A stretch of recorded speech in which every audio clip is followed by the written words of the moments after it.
Hello, bachcho. Let's read out the questions. Question say the spherical bubble inside water has radius r. Take the pressure inside the bubble and the water pressure P naught. The bubble now gets compressed radially in adiabatic so that its radius becomes r minus of a, where a is very very less than r. Magnitude of work done in process is given by 4 pi p naught r a square x, where x is its constant. Gamma is Cp by Cv, having the value 41 by 30. The value of x is that dash. So यहाँ पर हमसे बोला जा रहा है कि spherical bubble है, उसके अंदर वाटर भरा गया है और उस स्पेरिकल बबल का रेडियस आर के बराबर है। सो इसके कारण से बबल के अंदर प्रेशर प्रोड्यूस होता है और जो वाटर प्रेशर है वो हमें पी नॉट की इक्वल दे रखा है। अब बबल को कंप्रेस किया जाता है रेडियली इन एडियाबेटिक प्रोसेस। सो रेडियस हो जाता है आर माइनस ए के बराबर। सो जो कॉम्प्रेशन किया गया है उसके लिए रिक्वायर्ड वर्क डन हमें दे रखा है 4 pi P naught R a square times of X के इक्वल। सो हमें एक्स का मान निकालना है। तो चलिए स्टार्ट करते हैं solution. But before of its let's talk about the key concept which we are going to use here for this question. Since we know the ideal gas equation PV is equals to nRT, जहाँ पर P pressure, V volume, N number of mole of gas, R universal gas constant, T temperature को indicate करता है ना। जैसा कि यहाँ पर बोला है adiabatic process. So basically adiabatic process में इक्वेशन क्या हो जाएंगी कि P times of V this must be equals to constant. So इन्हीं कॉन्सेप्ट्स का हम यहाँ पर यूज करना होगा। सो बेसिकली ये क्या होता है PV to the power gamma is equals to constant, जहाँ पर गामा क्या है एडियाबेटिक कांस्टेंट, जो कि हमें दे रखा है Cp बाय Cv की। तो सबसे पहले तो हम कैलकुलेशन करेंगे प्रेशर के लिए। सो उसके लिए हम एडियाबेटिक प्रोसेस का यूज करते हुए pressure at point 1 volume at point 1 power gamma this must be equals to pressure at point 2 volume at 2 to the power gamma लिख देंगे। सो देखिए प्रेशर एट पॉइंट 1 कितना था P naught times of volume के लिए formula use कर लेंगे क्योंकि ये स्फेरिकल फॉर्म में। सो उसके लिए वॉल्यूम क्या हो जाएगा 4/3 रेडियस का क्यूब। तो रेडियस क्या है कैपिटल आर, उसका whole cube to the power gamma this will be equals to P2 times of 4/3 pi, and now the radius changed to r minus of a, that's whole cube to the power gamma। ना दोनों जानिब से 4/3 pi cancel out हो जाएंगे।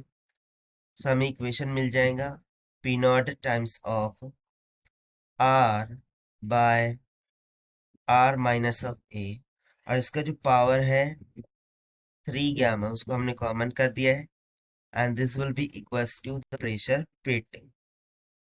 इसको हम मान लेते हैं इक्वेशन नंबर 1। ना हम कैलकुलेशन करेंगे for the magnitude of work done.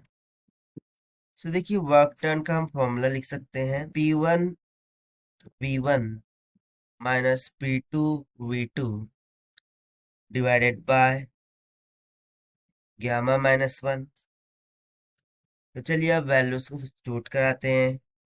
यहाँ पर P1 हमने ऊपर लिख रखा है क्या है P naught times of 4/3 pi R का क्यूब, देन माइनस में P2 V2। सो वो हो जाएगा P नॉट इंटू में R by R minus A, इसका पावर हो जाएगा 3 गामा इंटू में V2 कितना है 4/3 पाई R माइनस ए का whole cube, and that's completely divided by जो गामा है उसका वैल्यू हम यहाँ पर रखेंगे, that is Cp by Cv minus 1, Cp by Cv minus का 1 ना। यदि मैं यहाँ पर देखूँ सो Cp बाय Cv किसकी इक्वल दे रखा है 41/30। तो यहाँ से यदि मैं 3 गामा का वैल्यू लिखूँ सो 3 से ये 3 10 30 हो जाएगा। सो ये 41/10 के इक्वल आएगा। सो इस वैल्यू का हम यहाँ पर rest to the power 3 gamma के लिए यूज कर सकते हैं। सो देखिए जो वर्क डन है W, this must be goes to P naught 4/3 pi divided by 11/30। 30 कैसे आया, क्योंकि CP/CV का वैल्यू हमें दे रखा है 41/30। सो यहाँ पर हम 41/30 रख देंगे, माइनस का 1 है तो इसको सिंप्लीफाई करेंगे तो कितना आ जाएगा 11/30। तो यहाँ पर तो भी ब्रैकेट में क्या बच जाएगा, देखिए कैपिटल का R³ बच रहा है, माइनस में R का पावर 3 गामा। सो उसका वैल्यू हमने निकाल रखा है 41/10 मल्टीप्लाई बाय R माइनस में A का होल क्यूब माइनस में 3 गामा यानी कि 41/10। सो इसको फर्दर हम सिंप्लीफाई करते हैं तो this will be to 30 numerator में चला जाएगा, सो ये जाएगा 30 P naught divided by 11 times of 4/3 pi into the bracket R³ minus of, यहाँ पर हम पावर्स को कॉमन करेंगे। सो देखिए R टू द पावर 41/10 तो एज इट इज रहेगा, बट ये जो R माइनस है इसका पावर हो जाएगा 10 3 30, 30 माइनस 41 यानी कि माइनस 11/10। तो इसको फर्दर हम सिंप्लीफाई करेंगे, ये हो जाएगा 10 times of P naught by 11 into में 4 pi inside of the bracket R³ minus R power 41/10। अब देखिए यदि मैं यहाँ से R का पावर माइनस 11/10 को कॉमन निकालूं, सो फिर ब्रैकेट में क्या बचेगा, A by R that whole to the power minus 11/10, कुछ इस तरीके से। तो इसको हम फर्दर सिंप्लीफाई करते हैं, W would be equals to 10 P naught 4 pi divided by 11 into में R³ minus R³ 1 minus A by R power 11/10 in negative, okay, minus 11/10।